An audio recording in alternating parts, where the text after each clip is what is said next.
Hi guys, this is Noiser with the first episode of Bomb School, a new series I would like your input on, as I feel there are some topics that don't really fit the quick tip format that I still would like to share with you guys. In today's video, I will share some thoughts around how you can defend downstairs objectives more effectively. If you're below gold rank, you might totally own the game using these simple tactics, and from golden up, I think you have to be aware of these concepts to stay alive. The series is mainly focused on new players, or players that are new to the bomb game mode, but as I will bring up some adaptation of pro strats as well, I hope that many of you will find it interesting. Keep in mind though, I'm just an average skilled, gold rank player sharing things that works for me and my friends, which is a mix up of pro strat adaptation, things I've learned from other players in game, and stuff we've just happened to figure out that works for us. If you've watched the Pro League, you'll know that top control is crucial to defend or attack a downstairs objective. Nothing new there. The problem with looking at the pro teams and using their strats though, is that it sort of requires you and your team to be on a pro level as well. Otherwise, things will probably not turn out as you expected. Keeping top control on defense is one of those things. My feeling is that most players queue up with just a few friends or alone, both on casual and ranked. A 5-man squad of friends with predetermined strats isn't exactly common on a gold and plat level at least, which is all that I have experienced from myself. So, keeping or taking top control can't really be compared to how the pro teams do it, but that doesn't mean it's not important, because it's extremely rewarding.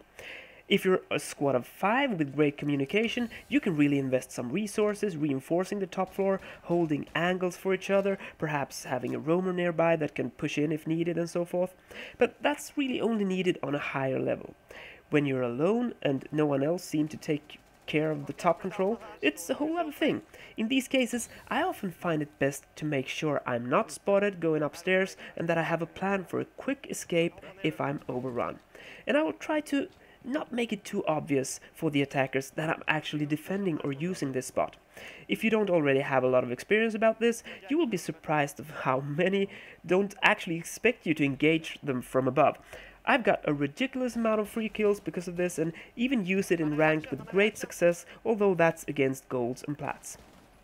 Depending on the situation and operator, I will however try and barricade some doors around me and put up some barbed wire so I can hear if I'm being pushed. No one can get rid of barricades and move through barbed wire silently, so just listening for these cues will keep you alive if someone is coming to get you. The escape route, like the hatch here in the university classroom, is mainly to be able to get away from fuse, or as a last resort if attackers are pushing in from multiple directions, because some teams you go up against, they will just have top control as their top priority as well, and if you're alone in those situations, just delaying them for a short time will be better than dying right away when like 3 attackers suddenly push in or something. In most situations though, you should have the upper hand from a position like this, as long as you have a position that requires that the attackers actually move in to be able to kill you. Sure, grenades is always a threat, but as long as the attackers don't know exactly where you are, that's just a waste of resources on their part. They can of course get you from below as well, but that requires them to actually have control over that room and a fix on your exact location. Because of this, Mute is actually quite interesting in positions like this, as he can make it really hard for drones to come in and spot you, so I highly recommend you try that as well. So, to sum this up, when defending a downstairs objective, try to take top control with some sight lines down towards the objective and possible entry points to make it harder for the attackers to get in and perhaps force them to change their strategy.